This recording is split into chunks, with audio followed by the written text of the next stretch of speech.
Why, good evening. I'm back again with another video. So, as you see in the title and the description, I have some links that I want to discuss. Again, it's a little bit of a later one for me, 11 o'clock action tonight. And so I'm going to jump in.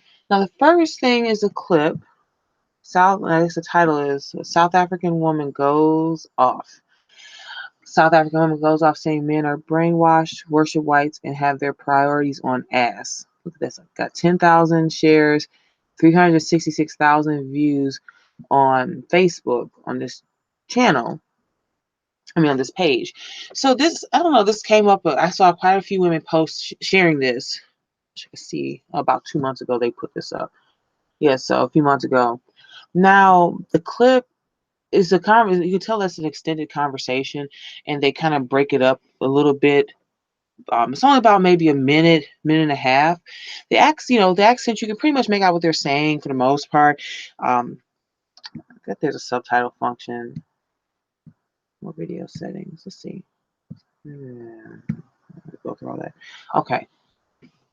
Excuse me. So I'm just gonna play it, and again, it's just only a minute that I can kind of walk back through some things I want to point out particularly in the clip. So let's just dive right in. Again, links are below in the description. Please like, share, and subscribe to the channel for more juicy content like this. And let's just dive right in.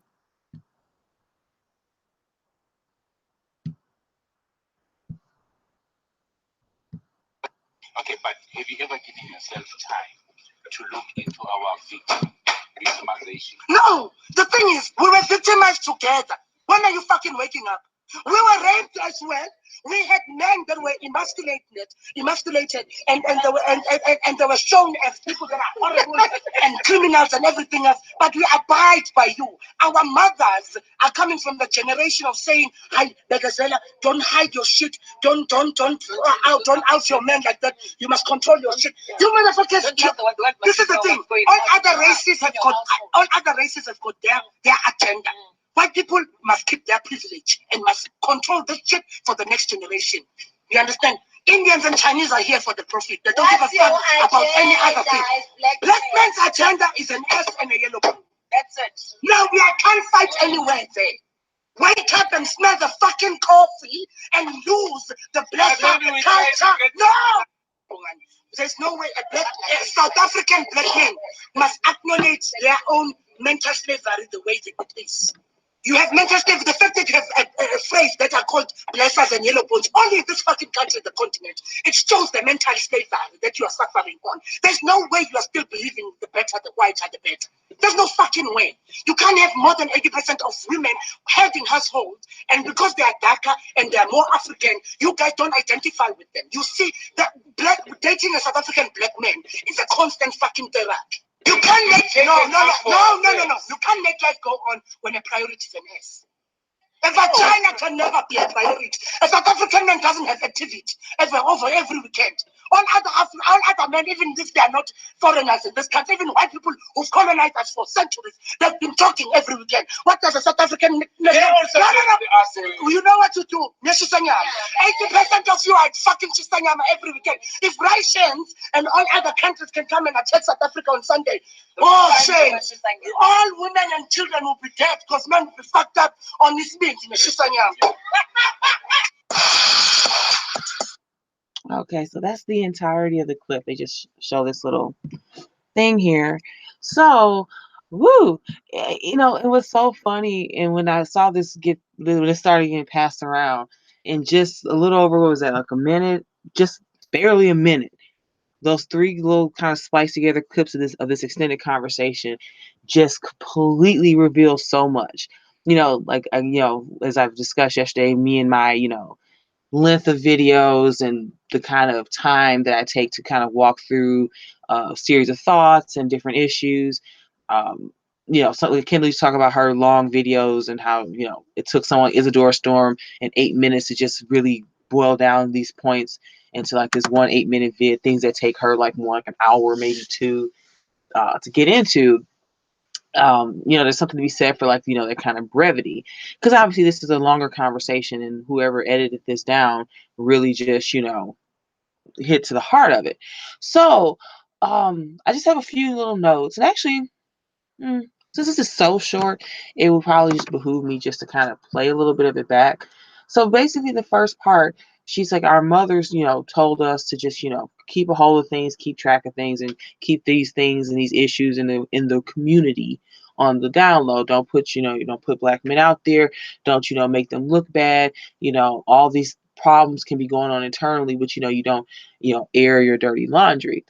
And again, this, I guess, the harder I posted this, and I was thinking about some of these Facebook links that I saved, is that this is so key to, and how insane this conversation is when you compare it to the many conversations that we have here, in America. And even when I've seen Black women kind of chime in from, the UK in certain discussions, certain pages, the mirror that you see between the situation here. This is a global issue. So particularly when we hear certain people want to come say, "Oh, we need solutions," or it's just a white man, his slavery in America, then why is it that a lot of the same problems seems to add up or square up, that I'm hearing this conversation that's being had between these people in South Africa could literally be a conversation had here in modern day Chicago. And from what I understand, this is something similar that Black women who are in the UK are echoing. This is a global problem with us. Um, with us as a race.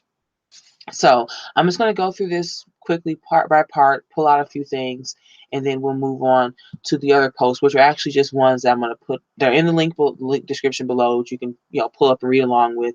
And I think I'll just probably read through the whole thing and just kind of just read through and then stop on certain points or what have you, like I typically do. So let's go back to the beginning here, and pull this back, and let's go. Okay, but have you ever given yourself time to look into our victimization? No! That was fast. It's like, so have you given some time to look into our victimization? And again, this again, this last video is so refreshing, because I think sometimes here in America and all this stuff that we're dealing with as Black people here amongst ourselves, and because we kind of end up being the kind of most visible face of a Black community on the planet, being in the leaders leading freest country, first world country in the world, we think sometimes these things are, there's that kind of maybe American, it's all about us and to the exclusion of other people in terms of knowing what's going on with them. But it's the same thing. Well, have you looked at our victimization?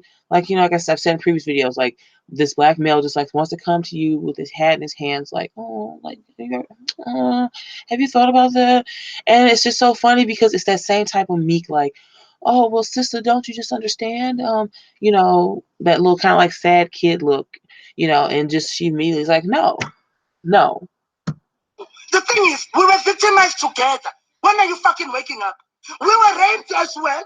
We had men that were emasculated, and they were, and we were in this together, because this is something here on the stateside discussion that's just a mirror or just another aspect of this conversation that Black men and Black women are having globally across the planet.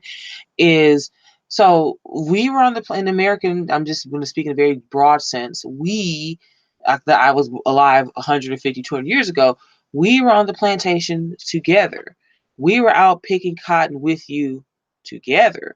We were out there baling hay together. We were out there in the tobacco fields, the cotton fields, or this fields or that fields with you. So when the bedwench conversation really picked up steam, particularly I would say within the last decade with the advent of the show Scandal. And there was a lot of conversation that show brought up. That is going to be a whole series onto itself that I do one day. The series is coming to an end, by the way. It's this last season, down to the last few episodes. It'd be a little sad when it's gone, for better or for worse, some of the really problematic parts about the show. But anyway, so the bedwench discussion really comes into play recently in the past decade with the advent of Scandal, and then this kind of very insert messy whatever word narrative that begins to arise. Oh, the Black woman, she bedwenching with the white man on Scandal. He's married and she a side piece bedwench. So And then, interestingly enough, the show Scandal is happening kind of in tandem with, the uptick in interracial dating of Black women. More so, not that Black women haven't been stepping out and tasting the rainbow or whatever for some time, but it becomes more visible. You also start to see maybe media marketing kind of start reflecting those choices back to us. You know, like that Blue Apron commercial everyone was passing around for a minute. They're starting to see marketers, they, like Crystal mentioned this, they'll make a commercial and they'll test in like 8 different markets and ask people to like take surveys, whatever. They don't put commercials out that they don't think either A, kind of reflect a certain market or certain demographic that exists, and to either cater to them or to kind of acknowledge them. I mean, there's a whole science to advertising and media. Anyway, so the Bedouin conversation really starts to take off. That is, so Scandal had a place in that discussion. The growth in interracial dating for Black women kind of starts to also kind of factor into that. And then I think particularly what one big thing that happens is that we start talking about the slavery again in America. And the concept of the bed wench is basically understood to be this woman in the master's bed to keep it warm, be there to be his kind of sexual whatever plaything or what have you. And so one narrative that kind of starts to arise from some Black men is, well, Black women weren't really, they really liked it. They wanted to be in master's bed. Now, that even to itself opens up a discussion that I really want to have, just not here, just not now. I need to work on, but without saying in the sense that like I'm trying to go say, oh, everybody was just raped on the plantations and everything was like some, B movie, slave film, Quentin Tarantino style type story. But just on the sense that to even make that kind of suggestion was just very disturbing. And so in a way, like if she's saying here in this video, we were there on the plantation, well, with you, we were there enslaved or under colonialism with you, just like the kind of turns back to the Black male who wants to put all this blame and all this type of weird stuff on the Black women. We were on the plantations with you, we worked with you, we weren't laying up like, like the Sally Hemings Thomas Jefferson story starts to really, people like to throw that was a big thing people should throw out there a lot. But anywho, I feel like I'm breaking off a bit. We were in this together. There was never a time when Black men were out picking cotton and Black women were just sitting around like I think sometimes there's this weird way that they talk about slavery in this sense of like you act like there's there's this big house plantation, but then there were all these little mini subdivision slave homes where like every Black man had a little nuclear slave unit family. They all had they weren't in shared slave cabins, living in, with each other. Some of them, they just got up in the morning with their pickaxe and lunch pail, walked out to the fields. The Black women stayed at home, tended to their children, their little individual houses on a plantation. Like the way we talk about this, and particularly Black men started talking about these things and refer backwards to these periods in history, particularly this one. There's in some of their conversations this attempt to remove Black women from the discussion, and the fact that we were treated. Now, granted, particularly in most societies, particularly most white male-dominated European-derived Western societies, there are certain provisions that the white man, even arguably even up until, especially by the time you get to the kind of Charles Dickinson era, where we think of like London, cities just, full of people starving in the streets, women, children just wandering about in those really poverty-stricken times. And then the past 100, 200 years, pretty much all white Western European countries are standardized to the point that women and children are treated differently, and even when they're from different clans, different races, different ethnicities that find themselves living under that umbrella, there are provisions and things that are extended to women and children. And so there are those differences, but overwhelmingly more than not, we were right next to you on the slave ships, chained up with you, getting over here, picking cotton with you, taking the lash for certain things too. Now, granted, I imagine that there were certain, provisions for women and children, but that same treatment still extended to us as well. So let's keep going. And they were shown as people that are horrible and criminals and everything else, but we abide by you. Our mothers are coming from the generation of saying, "Hi, Begazela, don't hide your shit. Don't out your men like that. You must control your shit. You motherfucker." Our mothers. This was something that came up in a discussion. This concept called the motherline transmission. Excuse me. Still getting over a little bit of a cold. If I start to get a little dry towards the end, bear with me. I noticed that at the end of the video last night. But anywho, this conversation kind of arose, I think, on a Kindle St. Charles page not too long ago. Um, that this is, and without trying to get too much into it because I don't have it in front of me. Um, Black women teach their daughters how to kind of, in a very rough Cliff Notes version of the way I took this. Black women teach their daughters to, raise up the black man, take control of the race, be the big mama, be there to be the backbone, be there to cook, be there to kind of like have everybody over Sunday dinner, to be, you know, there to support the race and the community as it stands. And to our detriment. Now, because again, this is something that she's saying here in South Africa. Even for us here in the Americas, a big part of this is, or this is how this historically is told generation down to us today, during slavery and then during Reconstruction and Jim Crow, all the way up until, on the eve of the 60s, because of the way Black people lived in certain parts of the country under Jim Crow, under sundown laws, under all other types of like different societal and some legal type of arrangements, things that were going on in the community, in the internal Black family home, extended out to the general Black community, had to, even if there were problems within it, one big one, uh, physical abuse, sexual abuse, physical violence, amongst Black men, Black women, Black children, and that whole interplay, those things were to be kept private to avoid the scrutiny of, whites, because, like, for instance, I can't remember who it was. It was some Black official. Was it the chick that was on the plane talking to Bill Clinton during the election? Loretta Lynch? I want to say it's her. I could be wrong. She was relaying some story. It wasn't her. Some Black woman official like her about her age. Anyway, they're relaying this story about how back in the 50s or the 40s, some Black woman or man, some Black guy got into trouble with the law, likely with a white person or something, and then they didn't want him to get caught, by the white man, and the white man's law, so they hid him, or he had a gun and they hid it, or just no, something like she said effective, like, the white cops show up to ask questions in that era, and you play dumb, say you didn't know where the person was. It was like kind of like the proto no snitching or whatever of that day. So this idea of, and then again, that's a perfect transition point. The whole no snitching campaign. I think that was Baltimore. I don't remember what city it was, but that whole thing that kind of came up within the past few years, where there was a t-shirts and coffee mugs with no snitching on it. So basically, that kind of is a general issue with us as Black people, and particularly in this example, the Black woman. He may be kicking your ass, kicking your kids' ass at home. He may be molesting your kids. He may be, engaged in this type of whatever, but we keep that to ourselves. We keep that in the race because we don't want to be embarrassed or shamed in front of the white man who oppresses us or keeps us under colonialism or keeps us under Jim Crow, whatever.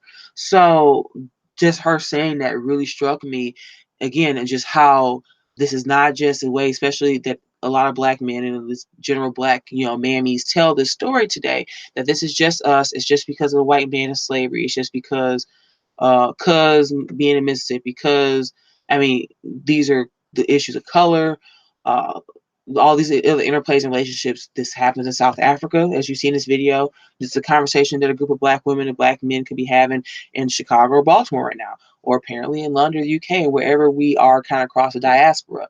This is not just something unique to us in the States as Black American peoples. You hear, I mean, numerous Black women from like Jamaica's, your Dominican Republics, your other Cubans, the whole island communities down there. We even hear these stories. This is a global issue between Black men and Black women and our very long history together as a people. Let's keep going. This is the thing. All other races have got their agenda.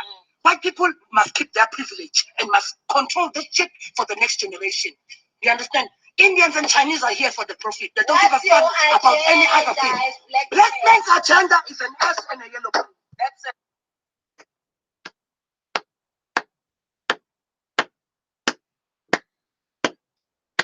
Girl, she said that, I like my jaw dropped, because then that was like the 1-2 punch of just how this is a global issue with our interplay is between Black and Black. Just look at her. It's like, I love when he's talking a really good freeze frame. Look at her. Just look at him like, nigga, really? I mean, And especially the whole ass and the red bone thing, because again, this is just something that happens to us in the Americas. This is all just some unique situation, and absolutely isn't. This is across the diaspora, and even back to South Africa, the South African part of the motherland. The black man's agenda is an ass and a red bone. Mm, mm, mm. That says it all, doesn't it? So, okay, let's hone in just really quickly on just ass in general, because the minute I said that and I was rethinking this, I thought about the whole rise in the booty culture. There was some study, like they did some global study, like where do people porn search more, breasts or butts? And they kind of the parallel that a few people drew, and this was shared like maybe on some like kind of alt right Trumpy Twitter feed or something during the election. And the conclusion they kind of made is the more traditional countries, like they saw or white traditional countries that weren't super westernized, like Eastern Europe, Russia, they were more into breasts. And in the more westernized, more, degenerate, countries, they were more into butts and ass. Kind of almost like a parallel to, being more to like, the round bosom, womanhood, femininity, the kind of softness and the sexual nature, but the kind of maybe more nurturing, sustaining sensuality of women's breasts versus, an ass, which is where, human waste comes out of, and where other things can happen back there. Okay, I'll just leave that there. So the ass culture. Now, I remember now they kind of softened on talking about this a little too much, and I almost wondered the Kardashian culture really had to make most of these black men kind of shut the hell up about it. But the booty culture, uh, I mean, Sir Mix-a-Lot, he really just changed everything. I mean, that man probably has some serious royalties now. But yeah, ass and a red bone, big booty, big booty. So I don't want to go on too much of a tangent here, but I'm just gonna just for 30 seconds, just kind of free flow, Camille Paglia style, just kind of branch off of this. So just try to follow along. Don't leave a comment below about my tangents or rambling. Just try to follow along, and I'll talk slowly and see what you can pull out from this. So let's go. So the ass, the booty, we kind of leave like this Sir Mix-a-Lot kind of culture kind of opens up the window for the booty.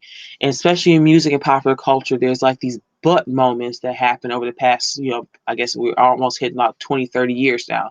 For Jennifer Lopez, like, so let's back up to Black Women in Brick House, like that song, she's mighty mighty letting it hang out. And then the 90s had like, it was kind of the last era. I mean, there's still dances still have names, but I feel like there were so many more dancing names. So we know the whole twerking thing, because twerking kind of is like the watershed moment for like the booty in a lot of ways.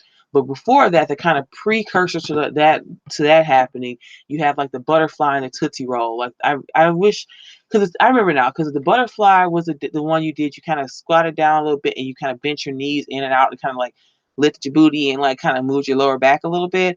But the tootsie roll was like the one leg at a time. You kind of scoop it in, scoop it out.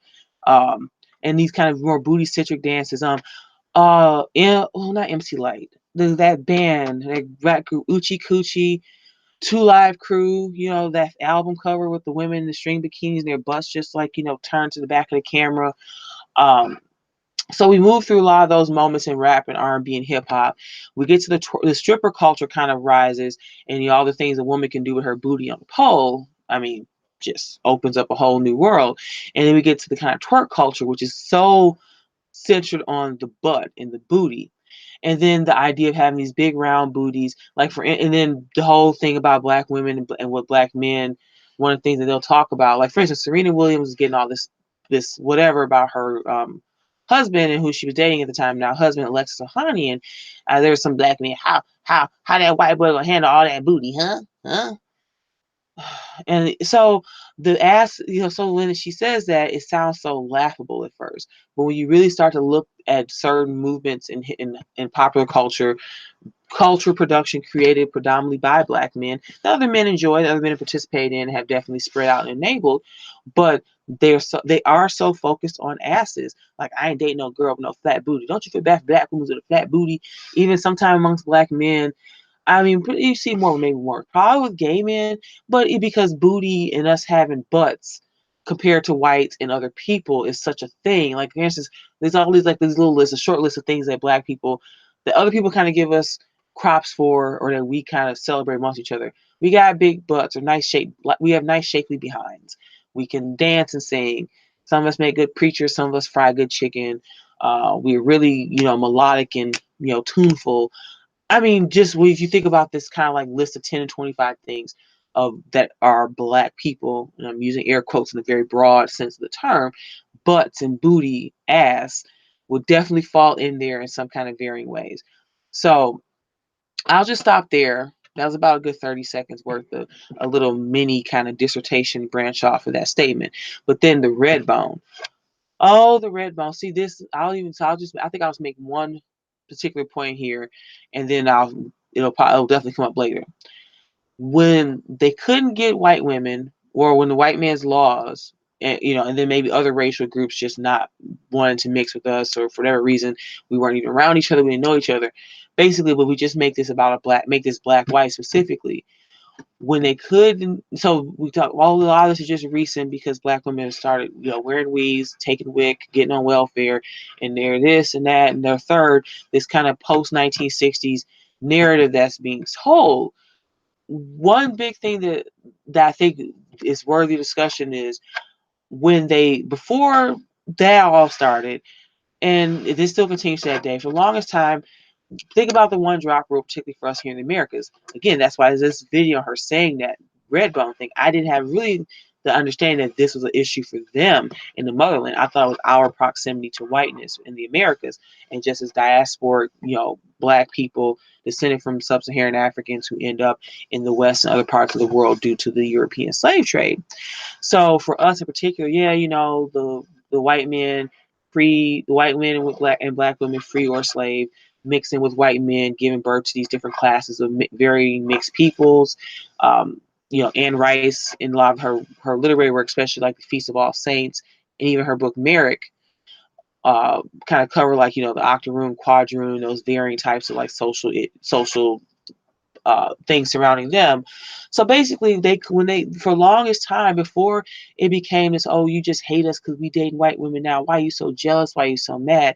And one of the biggest things that will be a topic unto itself, like I said, like topic number 1,000, that's one unto itself, is the fact that for the longest time, before dating the white woman, because white male societies have changed so much in the West, particularly in the past 50 to 100 years, those social pressures and restrictions open up for you and white women to engage in this.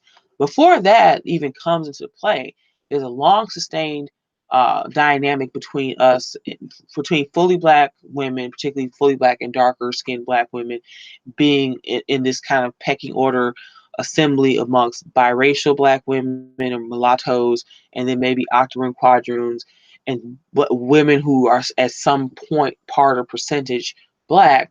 And then the other subset to that category is just how we all kind of, shake out of the womb. Some a little lighter than most, some a little darker than most, some with this feature here, some with that feature there. So the ass and then the red bone, when she said that statement is just a killer right there, because I have even more of a context to understand that this is not unique to us in the slave trade, and even just us in the diaspora, the mixing that they've had happen, there in the motherland. And so even when they're in their own continent with their own people on the soil, never plucked by, the white, it wasn't like, playing roots, white man running around with a net, roping niggas up and throwing them in the ships, you know, this whole concept and this whole mental, physical thing is not unique to black men in the diaspora. They have these red bone desires and complexes back in South Africa, back in the glorious, illustrious motherland too. And that deserves more of a conversation. But that really hit me when she said that. So let's play a little bit more here and wrap this up so we can get to the pieces. No, we can't fight anywhere there. Wake up and smell the fucking coffee and lose the blessed culture. No!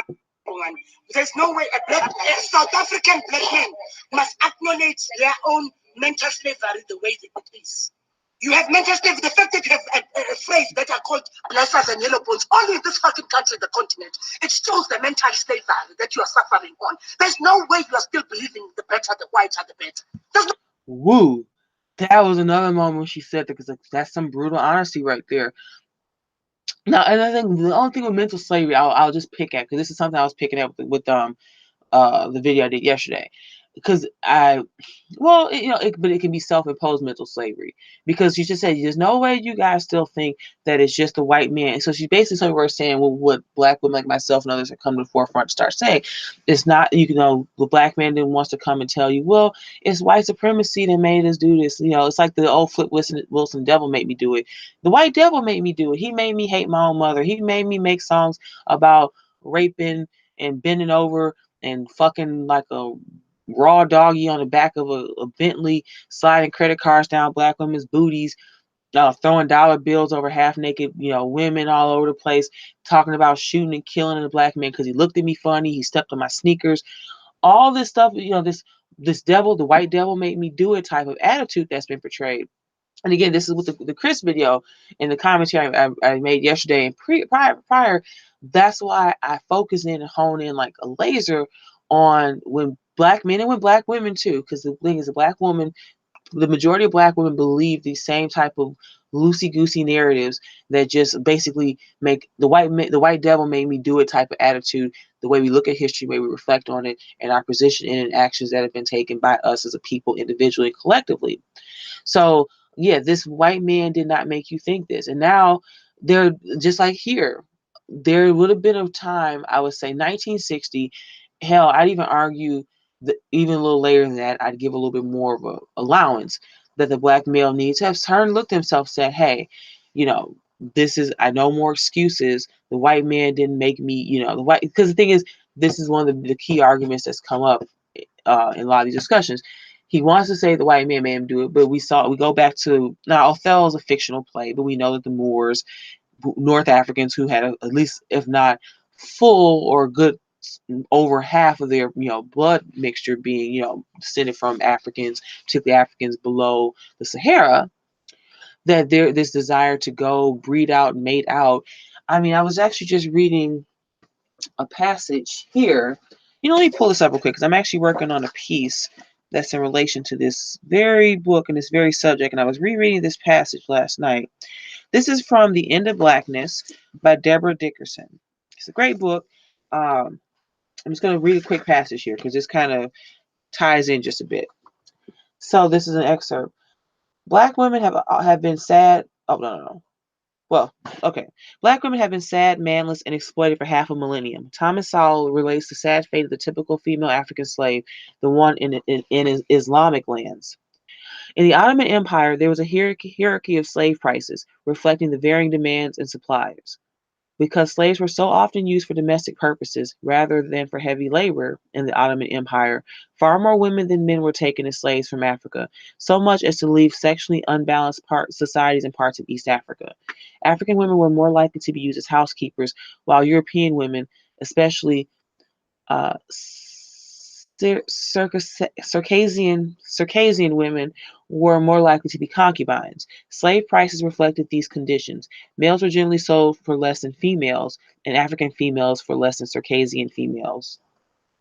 The dimensions of treatment are many, and all slaves were not treated alike, even in a given society. African women in the Islamic lands were less likely to be freed than European women and had little to look forward to, except drudgery as long as they lived, without even a family life of their own. More African women than men were enslaved in the Islamic world, just the opposite of the situation among Africans taken in bondage to the slave societies of the Western Hemisphere. And these women were typically restricted from having sexual contact with men.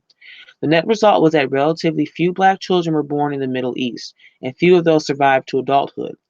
Thus, despite the fact that even more vast millions of slaves were taken from Africa to the Islamic countries of the Middle East and North Africa over the centuries than to the Western Hemisphere, there are no such black populations surviving in these Islamic nations today as the 60 million people of African ancestry living in the Western Hemisphere.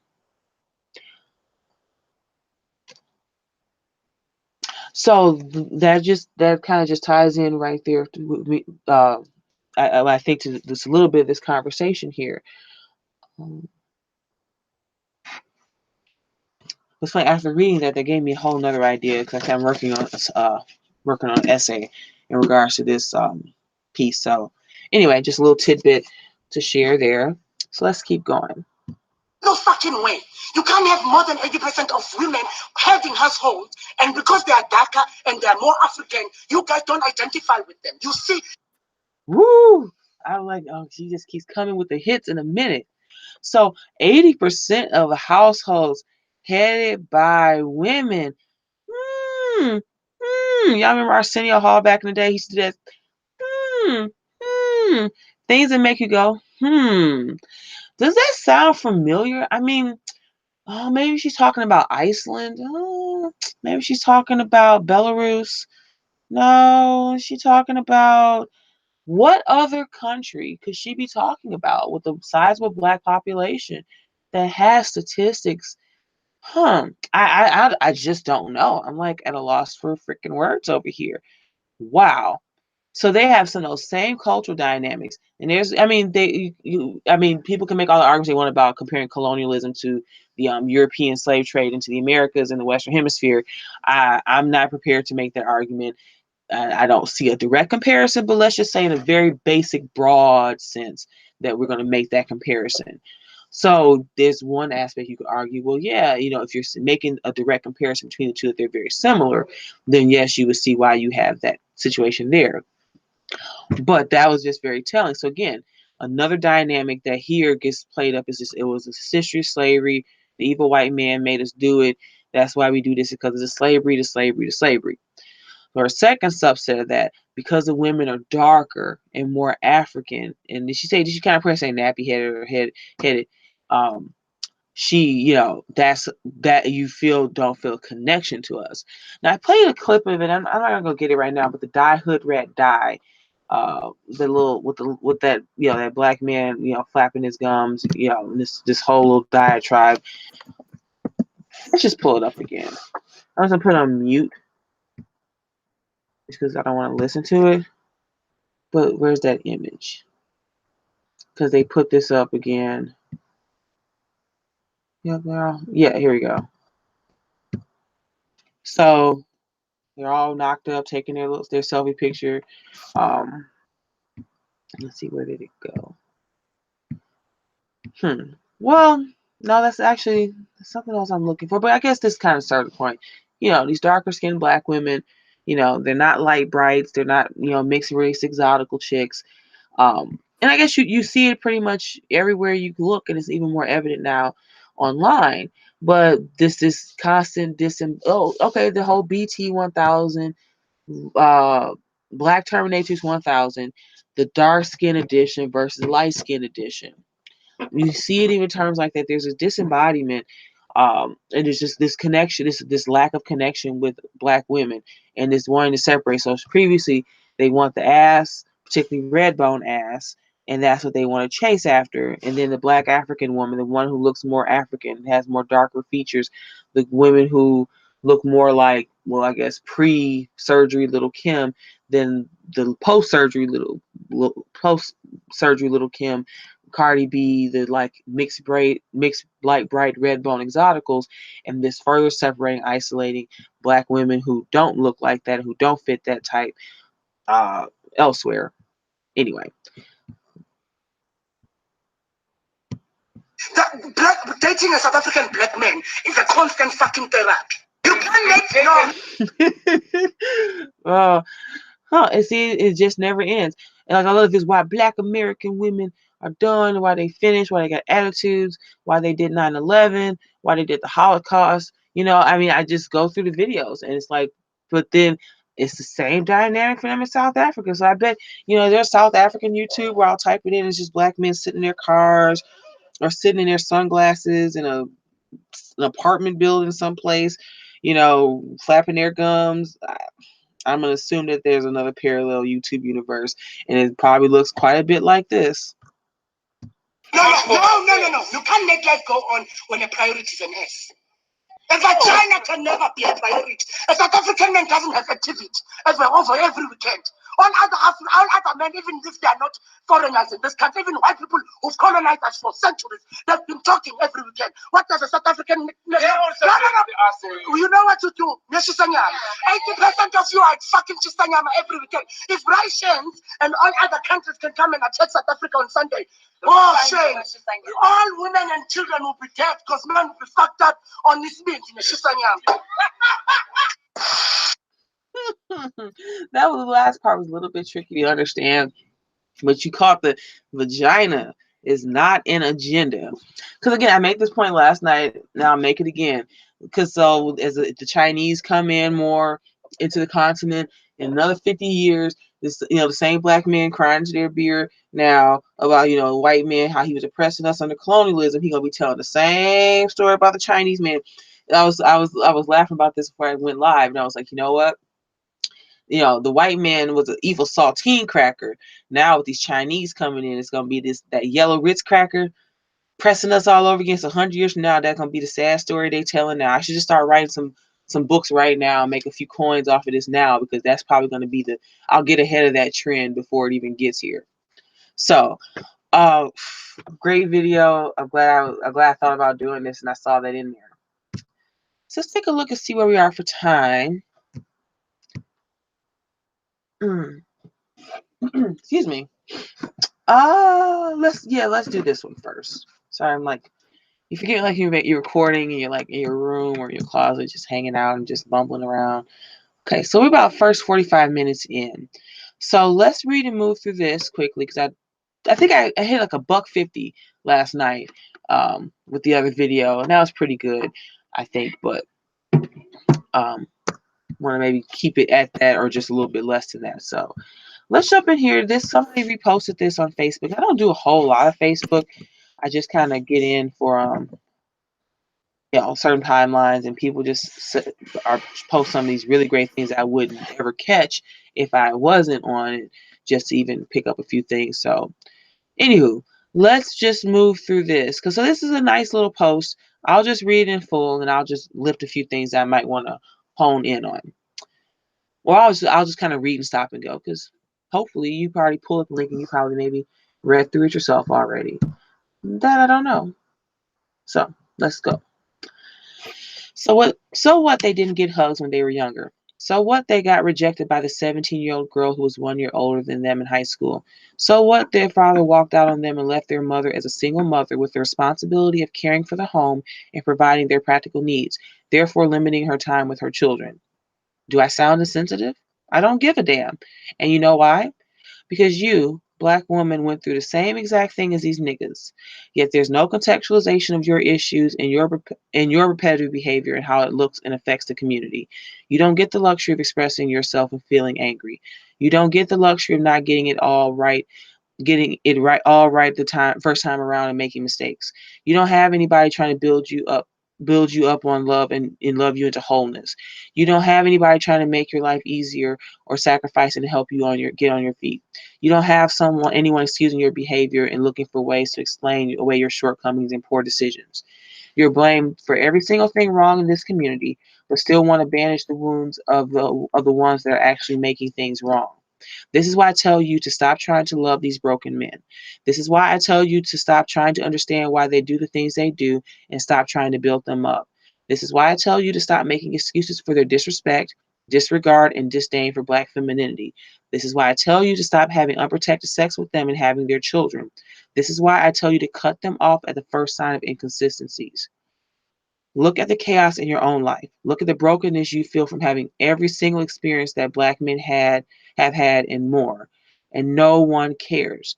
They surely don't. You don't have time. Focus on yourself. Stop it. Investing emotional energy into someone who don't care about and doesn't show strength. It shows weakness and stupidity. Boom. Just a great, great post that says so much. So going to the first paragraph, this is someone pointed this out. I know I maybe said this before. Excuse me, because I hadn't really thought about this in context of my own childhood and going to school, middle school particularly, elementary, middle school particularly. So there's a lot of this discussion. Oh, you know, this is like one of these typical videos. Black women, black women, black women, ooga booga booga. Oh, Miss Black Woman, ooga booga. She did turn me down, and then they make it seem like it's like 1,000 black women everywhere just walking around like shunning them and darting across the street. And they're usually more often not talking about a chick in high school, maybe a chick at the club, maybe some woman on their job or someone they knew through a mutual friend for whatever reason, because we are just hearing a story being told secondhand or just being told, by that person. We don't have the other side of the story. Now, granted, we all tell stories like this in our lives. There's no problem with that. But it goes in and out from being every black woman to just certain black women, this, that, and the third. And one woman pointed out in her videos, and she made a good point, and I hadn't really thought about this. Too often, they're talking about. She's like, what did she say? She's like, a lot of these black men, we're on to you. You're really just complaining about the pretty light skinned girl with the kind of light brown, green eyes, the really light mixed red bone type of girl that all the black guys want to get with. And, she wasn't checking for you. And so then it becomes all black women. And in particular, it morphs into like this kind of visceral hatred or disdain for the dark skinned, phenotypically black woman, when more often than not, or in some of these cases, these black men are talking about the really popular, mostly light skinned girl who just wasn't into them. And they extrapolate that out. And I wonder how many cases in how many cases that's the truth. Like there was always that girl. Like thinking about making these videos the past week or so, I was looking at some old like yearbooks from middle school and some old pictures from class pictures from elementary school. And I saw those girls. Like there was a really like Sierra was like one of them in sixth grade, and she liked them. She was kind of like the popular one. And I don't know if she was. I think she was just very very light skinned. I don't think she was actually biracial or mixed. So there was openly a biracial girl, this big Polish nose, and she was really like thuggy and kind of like a lesbian already back then in middle school. Real down, I think, because she looked so mixed and she had very very like thin kind of like white hair, but she was obviously mixed. I'm thinking white mother, black father. Could be wrong, but this is like I'm already talking about sixth, seventh grade myself. But anyway, so taking that back into this first paragraph, exactly. So sorry you got rejected by this 17-year-old girls when you're older than you in high school, and then you're 20, 30 something making these videos. Black women on YouTube. Black women. They rejected me. Black women, like that whole forced loneliness thing that you see a couple of them making videos about. I, it's little insanity, and I love that. So what did that happen to you? Like I was thinking about this. I had a crush on this boy, this black boy Michael, and it's weird. I was in the same grade as his like sisters. This is fourth grade, and we had this computer class, our computer lab in elementary school. There was like this little thing outside when like people were doing really good. The teacher would take a Polaroid, hang it up of you out there or whatever. And he ended up with one. And I was really into him. I thought he was so cute. He was a good looking young black boy. It's like I think he must have been fifth grade. I was in fourth grade. And I was like really happy and one day like it was like where this corridor was a little bit off from like the main kind of traffic of school. And so what I did was like I like waited till the end of the day and hung back so I could like steal the picture, like just snatch the Polaroid off of the little thing and take it home. But like I thought I heard someone come and I was going to grab it, and I like bumped around too fast and I bumped my head. So I actually still have this little light scar. And actually it's like it was a little bit of a bump. I can still feel it after all these years. This is like fourth grade. And I still have like this kind of like bump from that happening. Um so should I be, well, I guess it's not the direct parallel, but like let's say he knew I took that or whatever, like I was rejected in fourth grade, or I was just forced to steal pictures of him because he never paid attention to me. So should I in my 30s be making videos about black men rejecting me, blah blah blah blah, all over YouTube about some like fourth grade crush that I had that wasn't reciprocated? Anywho, so but yeah, so here's the key. And it's funny seeing like the conversation that some of the proto women, women who kind of blaze a trail, Halima, Khadija, uh, Evia, and later on like the conversation now that Kendall, St. Charles, and CK and Simone and women like that have kind of now, Cola Booth have picked up and really start to push forward. I'm seeing so many of this type of language and these terms coming up into a black women's dialogues all over the place, and it's really something to watch in real time. So I love that. yet there's no contextualization of your issues and your repetitive behavior and how it looks and affects the community. Um, I don't know when I'm going to cover this because I may be writing this into a piece for something else, but I'll just briefly kind of just stretch into this. So I had this experience with this black man. We were introduced via email by a mutual person, a white person that we both know, and so I really the whole story deserves more unpacking. Basically, the conversation ends up at a certain place, and I'm basically telling him like, as a black man, I wrote. I might have to share this. 'Cause I still have it. Like I saved what I wrote because it was just like something I wanted to save anyway. And I was like, I'm so tired because this was like right when this knowledge and this whole new way of thinking was really starting to kind of coalesce in this situation with this black man in real life, in real time. Like, for instance, if you've seen in my last video in the comment thread I've been kind of in with awareness of Chris, it's really funny because I was thinking about this maybe about half an hour before I started recording tonight. I was like, I, that's just going to take me to a tangent. Let's stay on the topic, especially this point because it's key. There's no contextualization. So I told this black man a year ago in this conversation, basically, that, I'm so tired. It's like everything has to stop for black men. All this, like, well, why, everything from why does he have hypertension, high blood pressure, and diabetes problems? Why does he get pulled over in a black neighborhood? Why he don't have a job after 50 years? And I just went up those lists of all these things that we have to contextualize. Well, he can't get a job because of white man. He got hypertension, diabetes because of the food deserts. He can't stop shooting other black men because the white devil made him do it, and the rap hip hop culture made him do it. One quick thing, it's funny how, and I've only seen this a few places, I might have to cover this once, how it's funny watching like the alt-right kind of get into like the JQ. It's funny for me watching black people kind of slowly start to get towards that question. I've noticed black people get a little bit more Alex Jones tier, like talking about their COINTEL pros and all this stuff. I mean, I like Alex Jones to a degree. He does it. He does his thing. He does what he does. But so the contextualization, even on that front now, is all this rap and hip hop. Why are we all singing it? Well, the Jews, or no, they still I say 75% of black people still say, oh, the white man record companies made them do it. About 25% is growing now of black men and people are starting to say, no, it was the Jewish Zionists. They made us sing about, raping, beating, robbing, and killing. But so the contextualization is always, it's offered more often to black men. Then two, it's always given a way to absolve any kind of responsibility for individual black male actions. So I don't know where to find it, but when I was reading that, I thought about this clip. There's some black man, I think he was I don't know why he was in jail or something he did. And he got out, he's like this motivational speaker they bring into school sometimes. So, and then there's a whole conversation with Sierra where she had a baby by Future, the rapper guy. She was like maybe the third baby mama. And then they part ways. She starts dating Russell Wilson. They were like, didn't have sex. They were celibate during the first year or two of their relationship. They get married, and now she has a child with him. And all you can't turn a hoe into a housewife. Russell's a sim. Blah blah blah blah blah. So again, so when I made that comment to that black man, like this is something where like me being negative or not having solutions or whatever, like other accusation leveled against me and other black women who are coming from this perspective, the main reason why I'm not offering those things and nor do I care to offer them is because they're not offered to me as a black woman.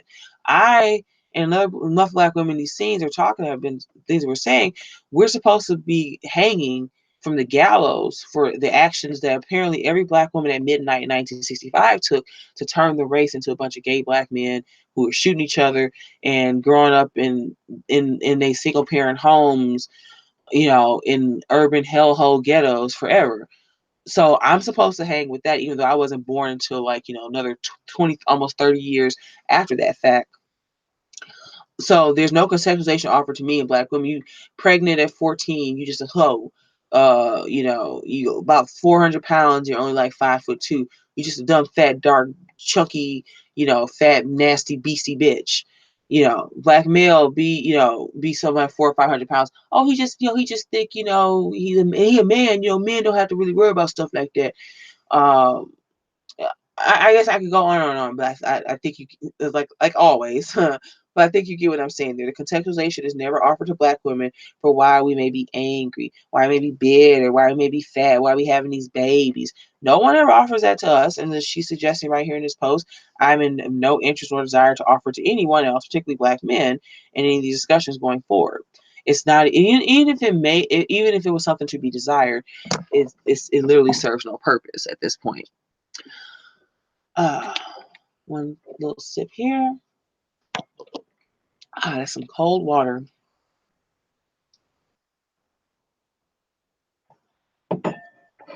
Okay. You're blamed for every single thing wrong in this community, but still want to bandage the wounds of the ones who are actually making things wrong. And I kind of skipped over. You don't have anybody trying to build you up on love, build you up or love you into wholeness. I think that's what she meant to say. Exactly.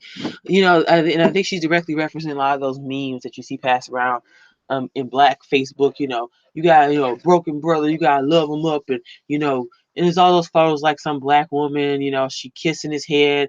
Or it's that one where it's like she's lifting him, or he's holding the earth and she's behind him, lifting him or rubbing his back or something weird.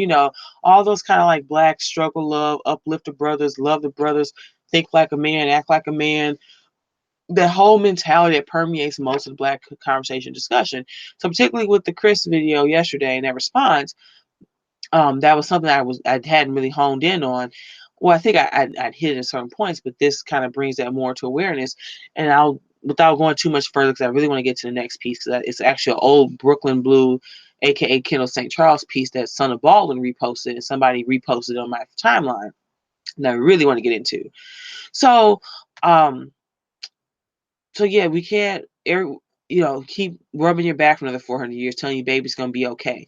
Because again, the video that I did last night, which I think I might just, even after this, if I'm really still feeling up to it, I might just come back and do another little walkthrough on this one. It'll be like maybe 10-15 minutes, because I'm glad I did it as like kind of a tag along on the live last night. But I would much rather, I think I want to redo it again, because as I said, this is so good. It's got all the little narratives in here that we will keep coming back to again and again until morale improves, because this is at the heart of changing the discussion and changing what's going on here. So I think that's pretty much all to be said here. You should follow the link. These are definitely topics that I'll come back up against here and there. I think this is just a very great, succinct way that just hit a lot of great points, just like the South African chicks. So yeah, because I was reading, I was like, oh wow, this sounds familiar, or just I like I like this. This is a good piece. Who is this? And I scroll down about like Black women think tank Breukelen Bleu on her revolutionary honesty required to ensure Black women's liberation.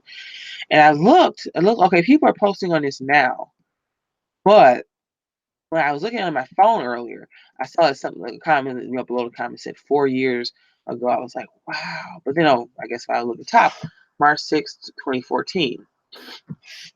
But this one, because this is a little bit longer, what I think I will just jump through this one, because it's a nice, lengthy, sumptuous ribeye steak of Breukelen Bleu writing that, every part of it is a big, tasty taste of like a medium rare, well cooked ribeye. But for the sake of time and to really, kind of flesh out a few things, I want to make sure I have time. So again, links are in the description box below. Here's my obligatory like, share, and subscribe plug.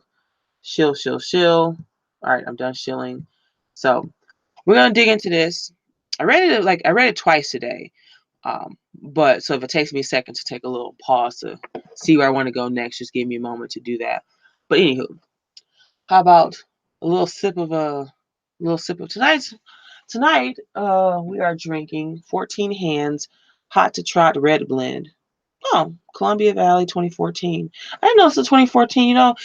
Here's a little quick tip. I think I'm a pretty good wine shopper, and I'm a really good budget conscious shopper, because I have a thing, if I'm buying alcohol during the week and buying just wine and beer in general, I want to make sure that I'm being budget conscious.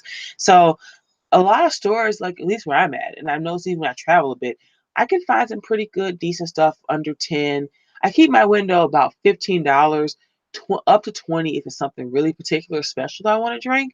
And this is what was on sale at the store for like the like liquor store that I go to for like $7 because they kind of rotate some things they want to move. But anyway, this is $7. It's a 2014. One big thing I like to do when I think about the year, I try not to buy anything less than or younger than 2 years old. And there's so much stuff out there in the market that I don't really have to look very hard to do that. So, and I kind of do like a little bit of a dance between how many years and per dollar that I'm paying. So 14, 15, 15, 16, 17, 18. So this is a 4-year-old bottle that I got for about $6. So basically a little over $1 per year is what I paid. Right? Did I get the math right? I think I did. Maybe I had too much wine. No, I just actually opened this right before we started. So how about a pinch more? It's Thirsty Thursday in here.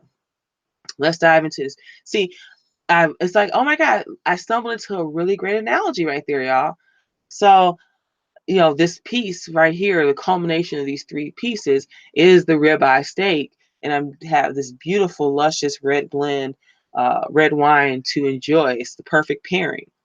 So I get this mental, intellectual ribeye steak in a figurative sense with the literal pairing of a really great 2014 Columbia Valley, which is Washington State, right?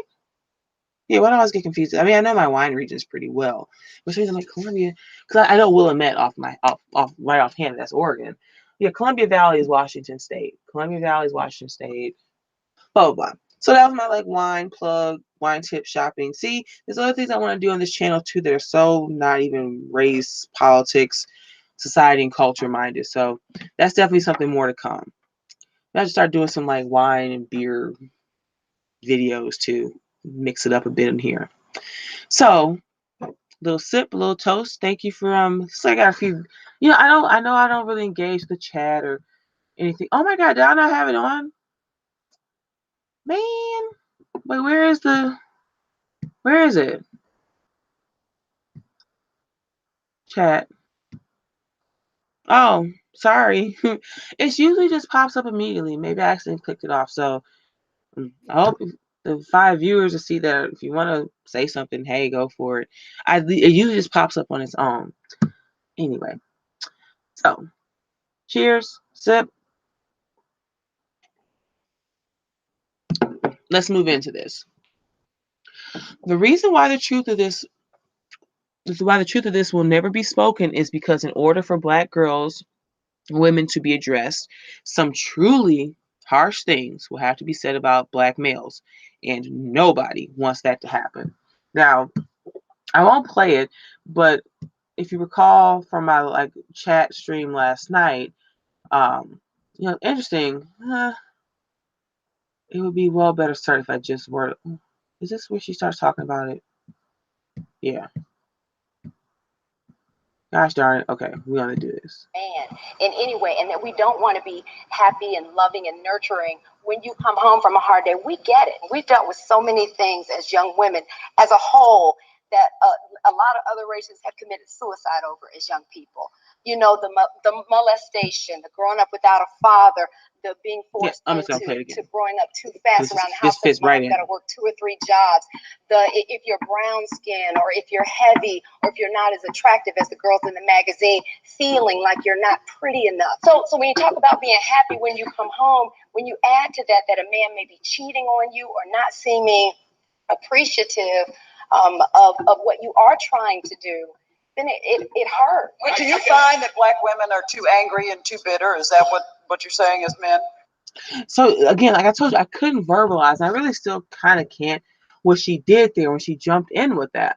And it was just like, this woman just kind of gave this nice little package of like, these are things a lot of Black women and girls, and this feeds right back into this post, this old Black woman think tank post that's been reshared here.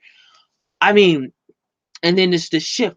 Well, is it that, it was one thing for her to just change the subject. Because again, like nobody wants to actually have this true harsh conversation. Because what she just did there was she started to open up and the thing is, even without mentioning and referencing them at all, just saying these are things that Black women and girls experience, what they go through. So again, going back to the article we just looked at about contextualization, that was what she was offering right there in that statement. And then the moderator chick just swoops in, oh, well, to like, again, I can't tell if really she's intentionally or not doing that.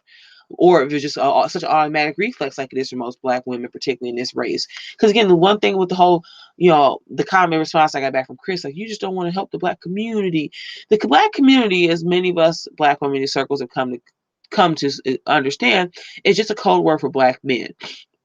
It's a code word for like the Black man, how he relates to system of white supremacy, how the white man won't let him do this, white man let him do that, blah blah blah blah blah blah blah.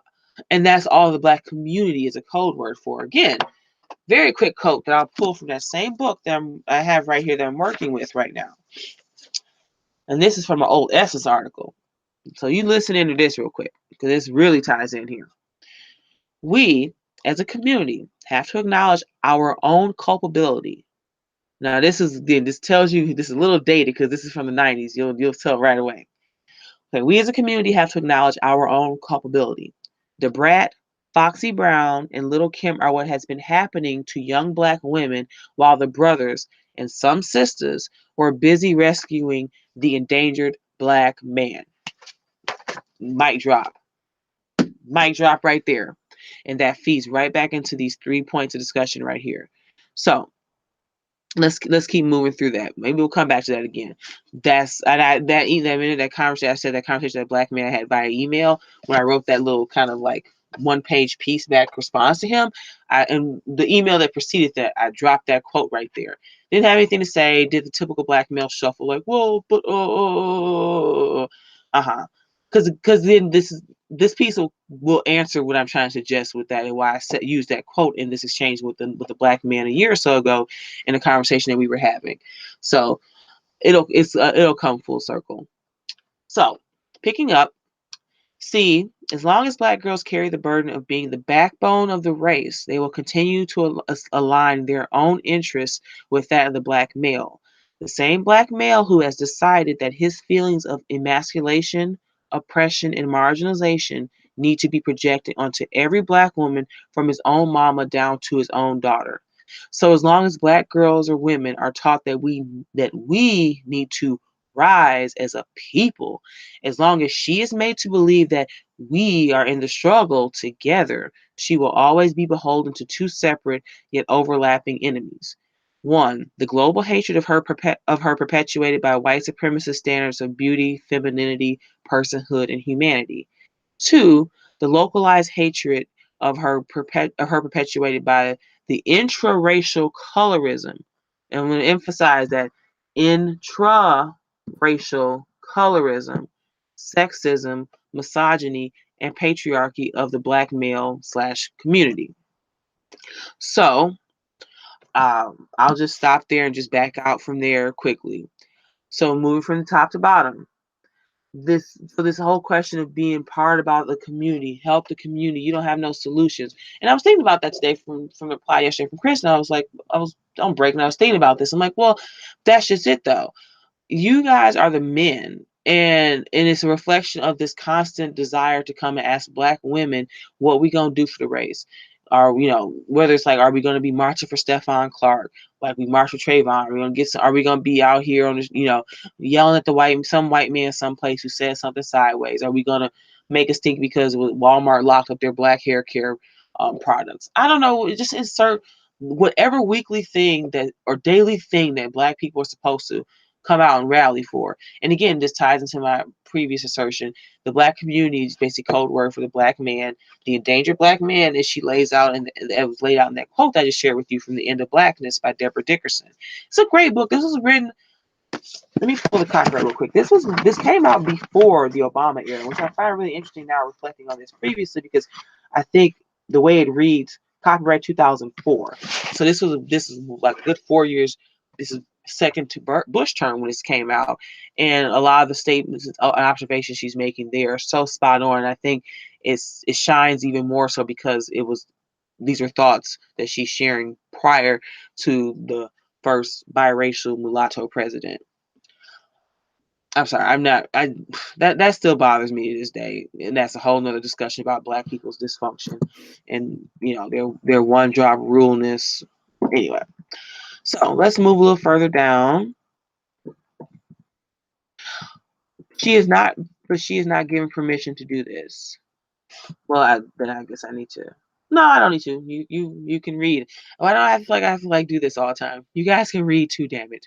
So she is not given permission to do this because without her rallying, protesting, fighting, struggling for the we, she is of no use to the race and to black males. Without her staying in the hood, fighting against gentrification on one hand, cue Spike Lee, white fighting while fighting gang against gangs, rape, food deserts, poverty, and single parenthood on the other. This is the circle jerk that this Blackistan black community is. I didn't say it in my reply yesterday, but it's basically an open air insane asylum. That's literally what the black community really is. It's schizophrenic. There's all these divergent needs and desires. I find myself actually, I was a little bit bored. I was looking for things to watch. I saw Yvette Carnell had another one of her shows. It's weird. Like I said this before. I've been watching her in like um even Sin G videos. The Carnell thing is interesting because I mean, I don't know, it's just everything that I just find so wrong. Like I got a suggestion to check out Boyce Watkins. I already know who Boyce Watkins is and his, issues and problems. Um but Yvette Carnell, I guess, used to be a fellow traveler with him. They split for some reason or whatever. I don't know.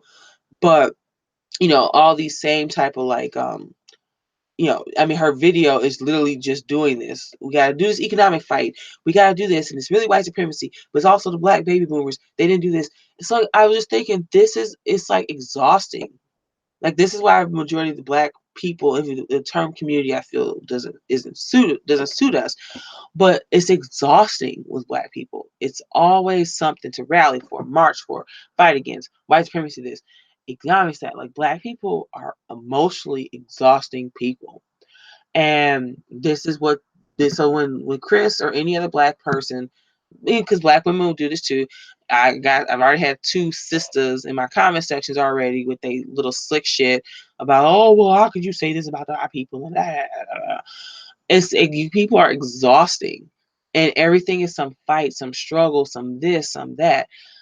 I mean, but they want you to stay here, and they want you to just stay here in this like constant like state of just ugh, just reading that exhausts me because this is literally what you see, but it's changing. The iceberg is slowly starting to move. But anyway, let me not beat that point to the ground.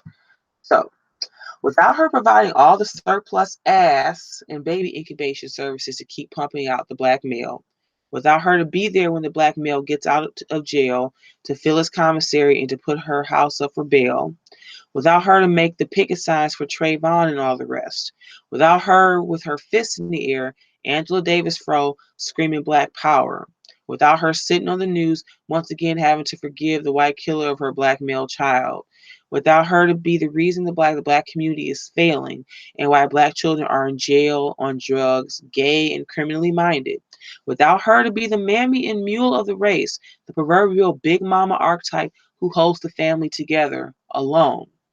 Without her there to do all of that and so much more, the black race as we know it ceases to exist. Boom.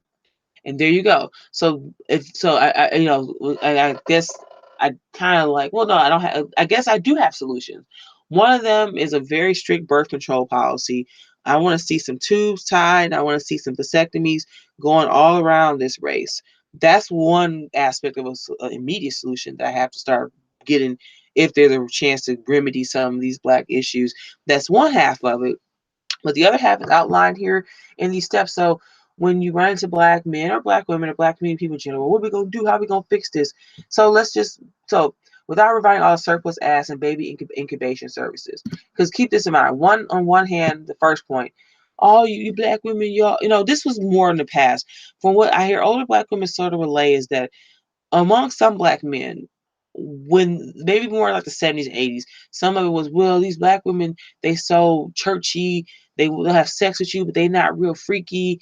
White women, these other non-black women, they get more freaky with you and let you do XYZ, blah, blah. This is a very just kind of loose second, third hand anecdote that I've seen shared by various black women over time. So I cannot completely attest to that because I was not there. And I want to just make that very clear because it's a very anecdotal thing. So on one hand, that was a part that's suggested to be part of the problem. Then we have a lot of social, cultural, sexual changes from the 60s, 70s, 80s onwards to this day, where now the black woman, more often than not, is a face of some chick twerking, shaking her ass, you know, popping her pussy, the kind of Rihanna, Nicki Minaj, sexy, you know, down for whatever black woman archetype of sex, easy sex. I mean, even when you get into like the stories of like black women, sex work, prostitution, sex trafficking, the idea, because like somebody left this comment earlier, they were like, oh, well, you know, time white men come to the hood is to get cheap, you know, black girls for sex, you know, off the street, like streetwalkers. It was something to that effect. And I started thinking about that and that association between us and sex work and not in the Pretty Woman, Julia Roberts, or what was that show that was on a few years ago? It was on Showtime, Diary of a Call Girl with a chick from Doctor Who. You know, it's never in those scenes, but it's like the streetwalker, you know, busted up, crack whore kind of. Oh my god, you know, I've been meaning to do a video on this. I'm gonna put. I may ask for like, is anybody here listening is familiar with Peter Sotos, the writer? I might have to come in and like read this chapter from a chapter from one of his earlier books, Tool. It directly ties into that. So let me put that in the back end. So baby surplus ass. So that's one dual aspect of where black women are being criticized and maligned on both ends. We're too stuck up in, you know, this, that, and we won't do what another hoe, particularly another non-black hoe, won't do. Or we do too much of it, we dirty, stanky, skanky hoes. Baby incubation services. I'm not gonna pull this up now because this is definitely a separate video, and I've been working on this essay I'm writing. So one half of the argument is black women are having so many abortions. We just like I don't steal this, please, because it's really awesome. I think I wrote something to the effect: black woman's womb is basically like a mini Auschwitz death camp or something. You know, we having all these abortions. We just chocolate sister girl Hitlers. You know, just gassing these babies out of our womb or whatever. And then on the other hand, so then we're having all these abortions, all these abortions, all these abortions. Then again, then this picture, this is why this is so key. Then we need to die hood rat, die, because we're like, you know, all these fat, big old belly baby mamas popping out babies, little hoochie hoes, you know, little mini baby factories. So we're either, you know, incubating all these babies, you know, all like a little mass factory of making future little, like, you know, little nigglets, or we're like the mini death camp Auschwitz, Planned Parenthood, black genocide, Mafa 21, and black women. So then that's one side of this duplicitous duality where the black community as a whole and the black male in particular can't decide exactly what his argument is for or against the black woman. So then the black male gets out of jail, put money on his books, put him up, put her house up for sale to get him out of jail. So then because then that ties back into the, why y'all choosing thugs? Why y'all around them thugs? Well, particularly that last story, the black woman who met, then she met the guy who got her set up to get killed. She met him in church. Well, I could be a little bit off about that. He had some trouble with the law. But we've seen numerous versions of this come up over the years. You know, gives a brother a chance. But the thing is, he's in jail because of white supremacy, though. So why wouldn't? So I'm just gonna play this argument out. Well, why wouldn't I give a thug a chance? We know that it's the white man's evil, you know, racist, neo-Nazi, white supremacist legal system that's just out here catching black men with nets and just tossing them into jail. So why wouldn't I like give a thug a chance when he gets out of jail? He's only in the white man's jail because of slavery, white supremacy, So why wouldn't I give him a chance? I mean, what's the problem with that? I mean, what am I, some like kind of racist? Am I anti-black people? You know, it's the white man's, you know, evil system that put him in there, not because he like shot a Quickie Mart clerk or, you know, was selling like, you know, stealing and lifting and selling hot merchandise off the street. I mean, come on. So make picket signs for Trayvon. That one's killer. And that's, you know, it's funny, seeing that this was written about 4 years ago. This is aged very, very well in light of Stephon Clark, because this one is indicative of a change that we're already living in just 4 years after this has happened. Everybody here should be familiar with the whole Stephon Clark, black women, the change in the air in regards to supporting him, the Asian wife, and the things they had to say about black women. Won't even go there. It's a very recent story, so you kids can go run along and take a look at that yourself. So without her fists in the air, Angela Davis froze screaming Black Power. It's so funny. Look at all those Black Lives Matter photos. I mean, now that it's kind of dissipated, all the Soros money going is all gone. There's not really anything besides everybody finding out that one of the most popular sites was run by this like Australian, this like middle-aged white guy in Australia. Top Keck, baby, Top Keck. That was awesome. So, but you look at those pictures of Black women. There's the same Black women. Even more telling, looking at Stephon Clark's grandmother, looks like the kind of woman that he's in a way referring to in those tweets that he made a couple years ago about dark-skinned Black women bringing dark days. And there's those same Black women with they little new naturals in their head because the Black male don't run his mouth so much about weave that Black women without any sense of their own self to appease these Negroes and their complaints are sitting there wearing these little. See, that's one thing I never haven't talked about. This is definitely worth me stopping here for a second. All this talking about Black women, get the hair weaves, go natural, give it hair weaves, go natural. And I can kind of see and feel in certain senses and seeing that some Black women really probably weren't that interested in doing it, but and this is just my assumption and observation I'm making. How true it is across the map, I cannot say. So I'm just prefacing that statement by saying that. They are wearing these naturals, but the funny thing is actually I was getting my hair done. Was I getting it relaxed? This maybe like a year or two ago. No, I don't think I was getting it relaxed. I think I was getting like a wash and press or something, whatever. And luckily we could have a very honest conversation with the Black woman that was doing my hair. And we were talking about the naturals, and I was like, honestly, and I do feel this way. Some Black women just look kind of, if they're really overweight and they have a certain shaped face, like I have a longer face and it's a little bit of a rounder face, in my opinion, too. So like shorter hair styles and dudes sometimes make me look a little chubbier, and they kind of in a way make me look a little more mannish. Like I have that kind of very phenotypically Black face, high cheekbones and some dimples, but it's a longer face, it's a rounder face. And I don't think short hair suits me very well because of my facial structure and also my height. And I just used to say, some Black women just don't, it doesn't look right on some of them. And I don't know if I did say this or not. I was like, well, some of these Black women, like I'm saying now, are a little bit overweight. So the push was to get Black women out of that evil Eurocentric white man hair weave, white woman hair weave. But there's less care about Black women having the sort of health issues that come with diabetes, hypertension, all the host of things, all the hosts of, in general, Black people, particularly fat Black women diseases that they die of at the end. Got a whole, family full of weight issues like that. So there's more care about getting the Black women to get rid of white man hair weave, but little no discussion of, besides ridiculing Black women, shaming them, telling the whole world how we just a bunch of fat Black bitches. It was more important to get the hair weave out their heads than to get some of the weight off of their joints, get some of the weight and pressure and the cholesterol off of their hearts, off of their internal organs. Like that was more important in this past 5-10 years of Black men to come to the forefront and yell and scream about. Getting the white man's hair weave out her head, but not worried about the long-term effects that so many Black women are carrying. But then you have to talk about why too many of us are carrying that weight. And that opens up a whole nother story. But anyway, that's definitely worth another discussion. But I did want to just say that real quick because that came to mind. So I'm going to skip the one here and just move to this one. So this is another key.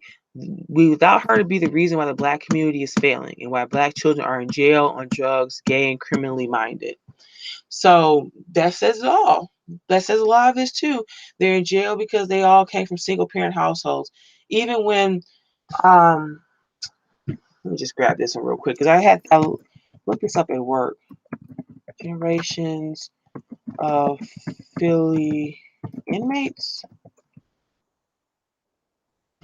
That's what inmates wrong. Yep, there it is. We saw that little clip there. But just to give an example, father, son, cellmates.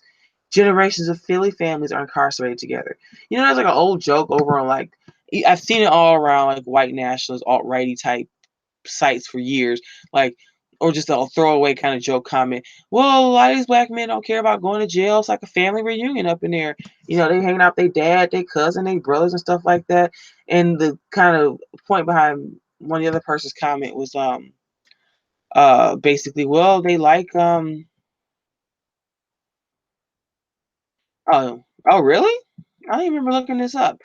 Well, it is an article in here, but it's one of these paywall things or whatever. So anyway, but you see the headline, and they just kind of go into stuff. Anyway, so they're all in jail, but then an article like that is directly telling me that they're in here is generations of. Well, I mean, there's not. I remember seeing this when I could read it. I think some of the guys, they were like Muslim, maybe Middle Eastern, one or two, but they were talking about black men. They might have had a white or Hispanic one in there too. This came out maybe a month or two ago. Um, but anyway, so they're in jail because it's like, the black woman, the black mom.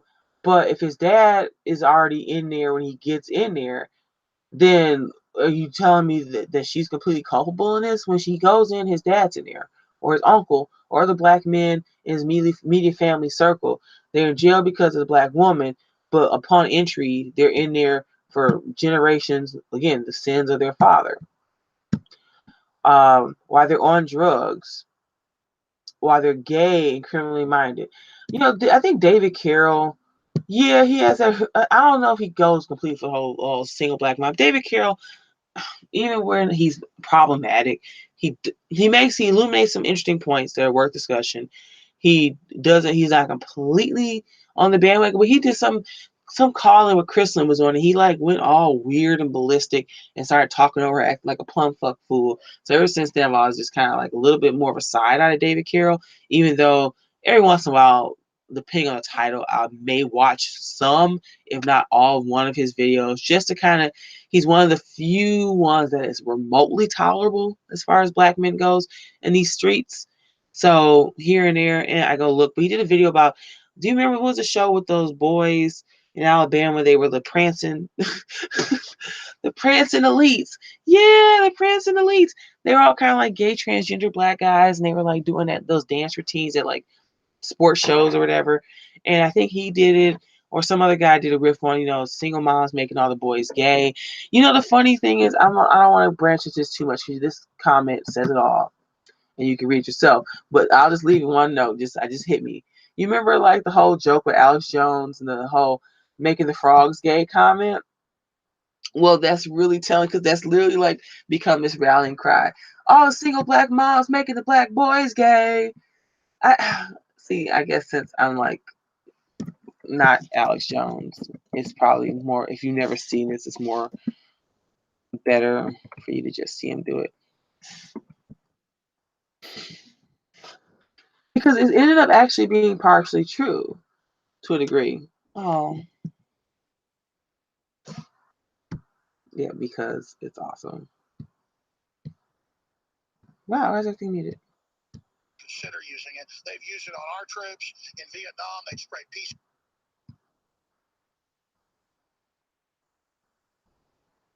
If you're a new listener, just type in Pentagon tested gay bomb on Iraq. They didn't consider using it. They've used it on our troops in Vietnam. They sprayed PCP on the troops, Jacob's Ladder. You think PCP, some horse tranquilizer, something? They got stuff that'll whack your brain permanently. Brain chips in the troops. They give the troops special vaccines that are really nanotech that already re-engineer their brains. Yeah, there it is, the gay bomb. Look it up for yourself. I mean, this is what do you think tap water is? It's a gay bomb, baby. And I'm not saying people didn't naturally have homosexual feelings. I'm not even getting into it, quite frankly. I mean, give me a break. You think I am like shocked by it, so I'm up here bashing it because I don't like gay people? I don't like them putting chemicals in the water that turn the friggin' frogs gay. Do you understand that? Crap. I'm sick of being social engineer. It's not funny. Okay, so it's like a famous like Alex Jones clip, like if you're a new like how Alex is just like a walking meme. Anyway, so like yeah, I don't like black single moms making the black sons gay. Like they could just basically sub in that constant refrain, how we're turning all the black boys gay or soft into that. So I just had to play that. Anyway. Without her to be the mammy and mule of the race, the proverbial big mama archetype who holds the family together alone. Without her there to do that much more, the black race as we know it ceases to exist. Yes, yes, yes. So, move further down.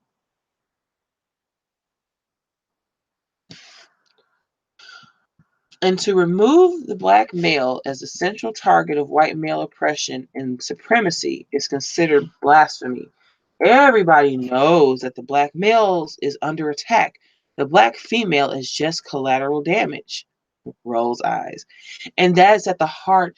And I think when the discussion, the response to awareness to Chris's video last night, and this constant thing that I find end up coming to discussion, I think that's at the heart of where I'm coming from. That even in a certain sense, I thought about the whole kind of back and forth in the comment section. I was like, well, I thought about this day, like that's part of the problem. Like, for instance, it made me think of Richard Spencer particularly. And when you see him, like, there's this one debate he has, like, or even a debate, it's more of a conversation with this black male libertarian at some libertarian convention, and then even some of the conversations he's engaged with like more normie conservative types. And on both occasions, the libertarian, even if he'd been white, they're kind of coming from a like free market, non-aggression principle, and then the conservative is like more constitution, more freedoms, more wars for Israel. Everything is like, it's the center, it's a constitution. It's, America is just magic soil, that makes everyone just like, some, you know, apple pie, patriot, whatever. And so that's their starting points typically. Race, gender, blood and soil, all that other stuff just kind of comes down the line somewhere at number two, number three, number 10, whatever. But with Richard as a white nationalist, identitarian, and I guess maybe more ethno-nationalist, more white identitarian leaning person, for him, it starts with race, being a white European person. And then from there falls, are we going to be pro or against Constitution? Are we going to be more left leaning in our politics, more right leaning? Are we into eating fish and meat or not eating fish and meat? I mean, every other thing is just an outflow. Number 3, number 4, number 8, number 10, number 18, number 20.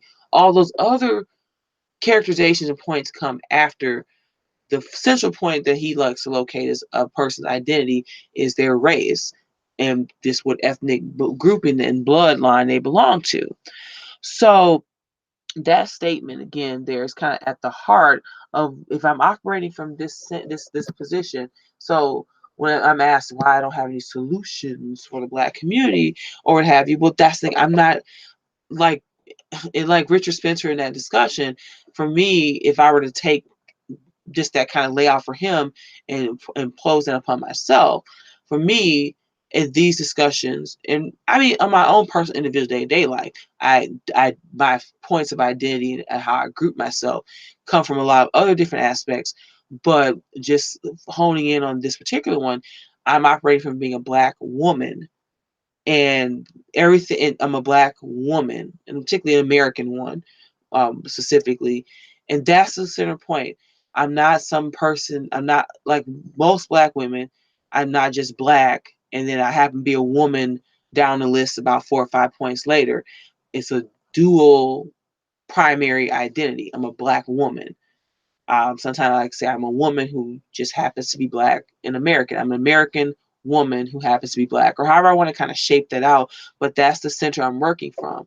I can't tell you about what I'm going to do to help or save the community because I don't care, especially when, as I and many other black women have come to discover and to express, the black community more often than not is just a code word for the black man. Again, the endangered black man, and however he's getting hindered by white male oppression or wherever the hell else it is. So that's not the starting point that I'm operating from and how I identify myself in relation to the world.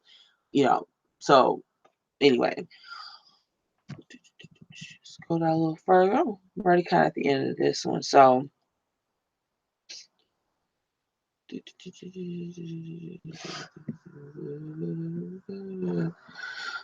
all right.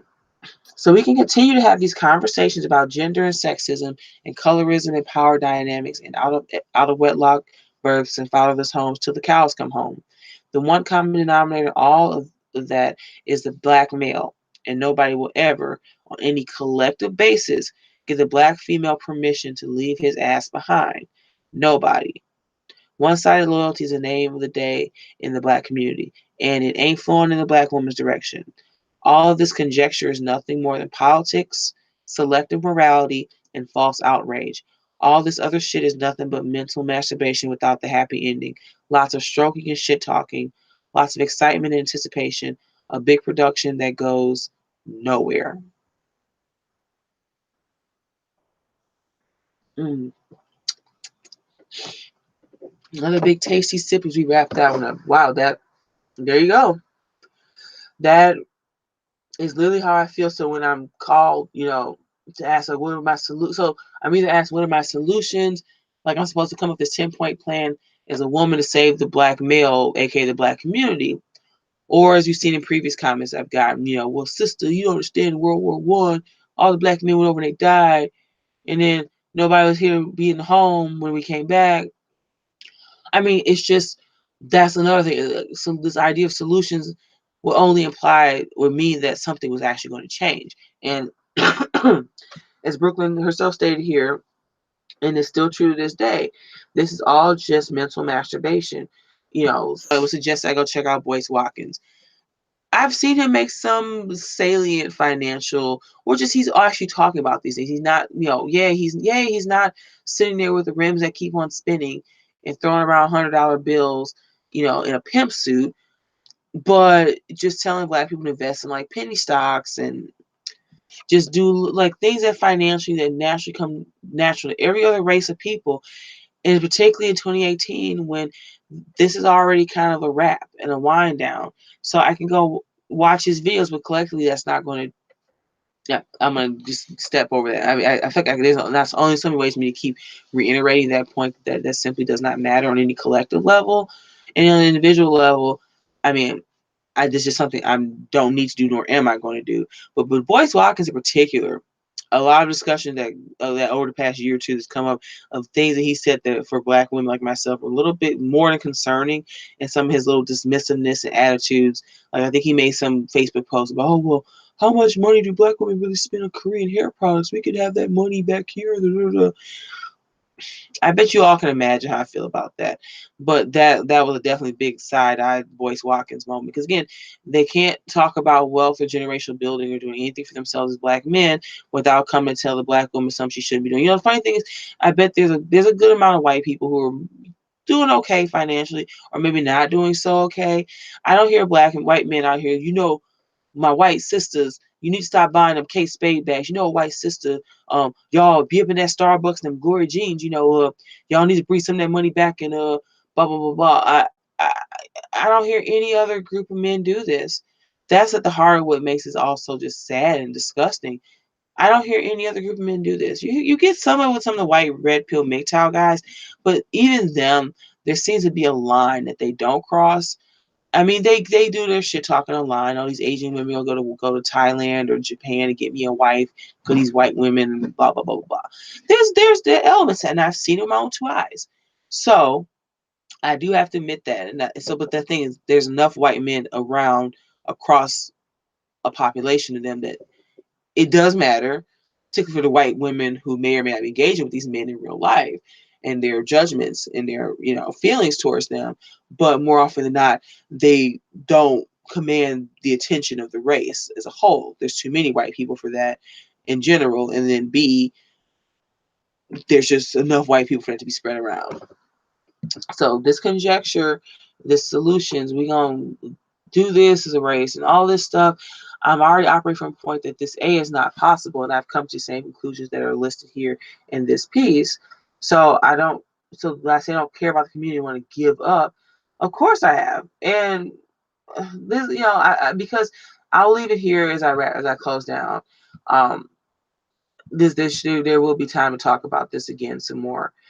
So I'll just leave it there right now. And I'm trying to get better about just shutting down the video and getting out the door. So let's see. So was that everything? Yeah, that was pretty much everything. I just wanted to come back with those posts. Definitely probably close to the same amount of time that I did the video last night. So yeah. So thank you for coming by. and checking me out. Don't forget to like, share, and subscribe to the channel. More to come as always. Hopefully I'll pop in tomorrow with something else. Oh, I still didn't do the damn Brookings Institute piece. That I could probably do on its own.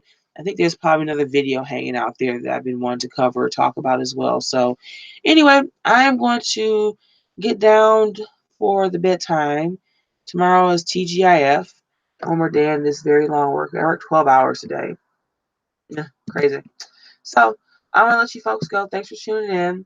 Leave a comment below. Let me know what you think. And I will catch you next time on the flip side.